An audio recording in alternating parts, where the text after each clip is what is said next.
Yo, what's up, boys? Day after Christmas. You know what time it is.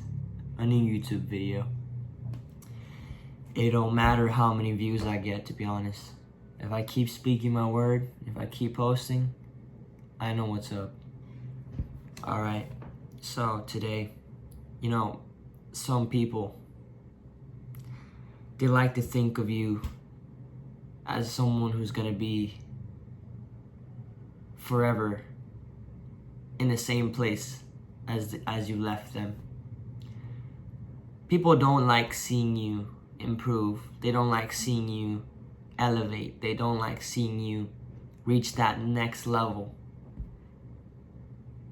They can only envy you. They can only be jealous of you because they can finally see how you're doing, and you're doing great. You're finding peace. You're finding respect in people who respect them back. You're finding joy in yourself. You're finding joy in self-improvement.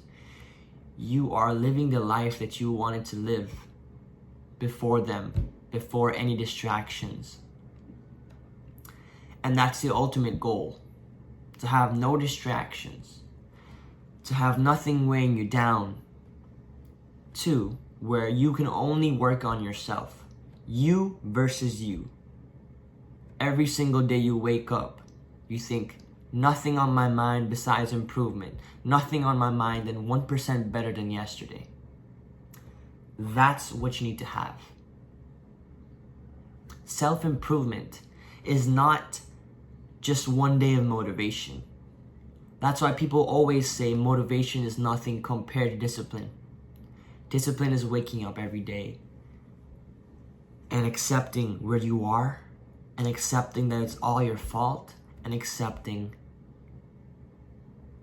that you need to work harder, that you need to wake up earlier, that there are problems with your life, but they're not problems that aren't being able to be fixed.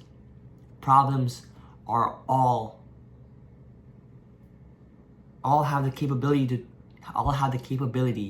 to become fixed if you work hard enough. Some people might ask you, after years have gone by, they'll ask you and they'll say to you, "You've changed. I don't know you anymore." What's your response to that? My response is, what about you? You're still the same? My response is, of course I changed. That's what life is. Of course I changed. Why wouldn't I change? New things are happening. People are coming and going out of our lives. We're experiencing new things. We're finding new things about ourselves. Our personality is changing every single day. As we learn more, as we grow more, as we find out the inexplicable things about this life, we will change indefinitely. So I don't get it when people are saying, "Why did you change?" It is inevitable to change. It's inevitable. Your mind becomes more wise as you grow and become older. Your heart becomes more secure because things don't affect you as much as they did before. Because you've faced a situation, you've done that experience, you've talked to that person already. You've dealt with all the hardships already. So what is there to be sad about once you already felt everything? And sometimes some people are just hardwired to the point where they're stoic even before experiencing these heartbreak, this betrayal, or this loss, or this mistake. They have that feeling in them that they can feel other people's pain, and they can feel empathetic to them, and they can actually harness their pain and let that fuel themselves to know that if I stay stoic enough, and if I actually do become stoic, I don't need to experience all of these bad things to know what it's gonna feel like. You know what I mean, right? A stoic person can sense these other people's experiences and feel it in their bones, even if they don't actually feel that experience. For example, I could see a person who is obese, and that person is obviously struggling with exercise, with moving around, with breathing. And I can see that as a stoic person, and I can feel that. You don't even have to be stoic to feel someone else's situation. But I'm saying it in a stoic scenario. I can feel that, I can see it. And I don't necessarily have to experience being obese to feel that I don't want this to happen to me. You know what I mean? I don't want that to happen to me. I don't want to be in the lowest of lows in their life because I can feel what they feel without being in that same scenario. Essentially, it's precautionary visualization in your mind that I don't want this. I'm going to do everything in my power to not become like this. I'm going to do everything in my power to become like someone that I want to be, and to have the things that someone has, and to have the kind of body that I want to have. You don't necessarily have to compare yourself to every single person, because everyone's different. Everyone got a different body. Everyone got different circumstances. But you can compare yourself to the person you were yesterday, which is why change is going to happen. Change for the good or change for the bad. It's going to happen. Make sure every decision you make is for the good, is for yourself. Because sometimes some people are only meant to be in a chapter of your life. They're meant to teach you some lessons, and you just gotta move forward with it. You just gotta move forward with it. So,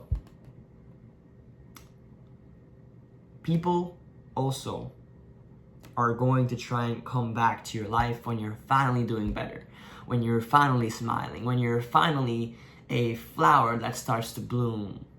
Why is that though?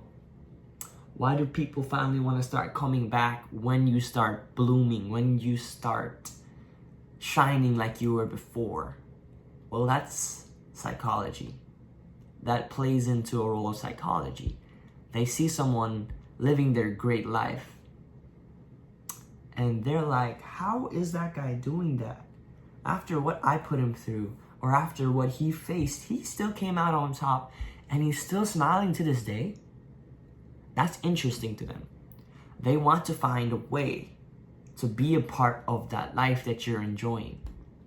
It is psychology. Your body wants to be in a situation where they're happy, so they want to essentially take in or somehow enhance someone else's happiness by taking it in for themselves. So some people are only takers. They don't give. Which is why some people are not meant to be in your life, as all they do is drain out your energy. All they do is take away your happiness. Not in a sense of taking away your happiness, but taking away your spark. That's their motive. Once they take away your spark, they feel happier. It's a weird sense of narcissism. It's a weird sense of only wanting for themselves. It's honestly a really weird phenomenon in this society recently, because everyone thinks for themselves. Nobody really cares for if someone is happy or someone is sad, or if someone is really feeling this right now. They do not care. Which is why there's little to no good people left on this planet. The people that care are the people that are important and the people that you should keep in your life. And sometimes it's gonna take time for you to find those people. But as long as you have yourself and you never lose yourself, the right people will come along. And the right people will show you the way, as you've been trying to show your way to everyone else. The only person you have to prove is yourself. And that's all I have for today. Stoic time. Peace out.